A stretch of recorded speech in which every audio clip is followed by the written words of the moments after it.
गंबड़ वेझो उजण बिरादरी पारां तरक़ियाती कम न थियण ख़िलाफ़ एहतिजाज कयो वियो। हफ़ीज़ुल्लाह उजण हबीबुल्लाह इमाम ॾिनो रोशनदीन ऐं ॿियनि चयो त ग़रीबाबाद पाड़े में नालियूं ठाहिण ऐं पीअण जे पाणीअ जी का बि स्कीम न ॾिनी वई आहे। हुननि चयो त ठेकेदार Qurban Burdo Amanullah Shaikh engineer public health surveyor Amjad Lachari ऐं ॿियनि मिली भगत करे करोड़ रुपया हड़प कया आहिनि। अॻवाननि मुतालबो कयो त फौरी तौर नोटिस वठी डिब मेयर शाह जे ग़रीबाबाद पाड़े में बुनियादी सहूलियतूं ॾिनियूं वञनि।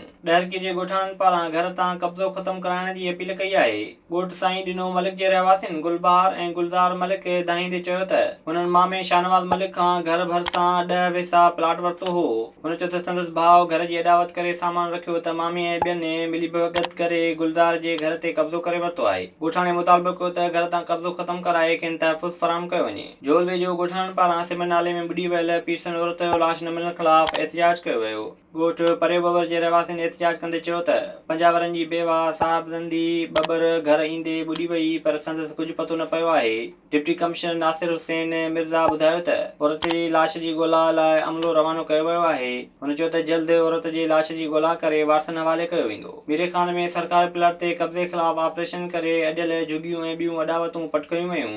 असिस्टेंट कमिश्नर अमीर अली मीरानी जी अॻवानी में एंटी इंक्रोचमेंट पुलिस कार्रवाई करे टाउन मुलाज़िमनि जूं क़ाइमु कयल झुगियूं पटकयूं। ऑपरेशन दौरान झुगियुनि में वेठल माण्हुनि में कीहाट पइजी विया जंहिं दौरान इंतिज़ामिया सां ॾंद चक पिणु थिया। टाउन मुलाज़िमनि जो चवणु आहे त संदनि पघारूं घटि आहिनि जंहिं सबबु हुननि झुगियूं ठाहे रिहाइश अख़्तियार कई हुई। वारा में मुख़्तलिफ़ धुरियुनि तरफ़ां सूफ़ी यूनिवर्सिटी भिटशाह जी मुंतक़िली ख़िलाफ़ एहतिजाज कयो वियो। शाह लतीफ़ फाउंडेशन ऐं लतीफ़ी जमात जे कारकुननि जाफ़र लतीफ़ी इरशाद चोलियानी ऐं ॿियनि चयो त अॻूणो सूबाई वज़ीर ऐं पीपी अॻवान निसार खोड़ो यूनिवर्सिटीअ जी मुंतक़िली जा मनसूबा जोड़े पियो। हुननि चयो त यूनिवर्सिटीअ खे ॿिए हंधि मुंतक़िल करण सां भिटाई जे करोड़े अक़ीदतमंदनि ऐं मुरीदनि जी दिल आज़ारी कई वई आहे। अॻवाननि मुताबिक़ त सूफ़ी यूनिवर्सिटी भिटशाह जी मुंतक़िली वारो मनसूबो रोक के पकड़ियल बेचैनी ख़तमु कई वञे। विज़िट कयो अवामी आवाज़ मीडिया ग्रुप जी वेबसाइट awamiawaz.pk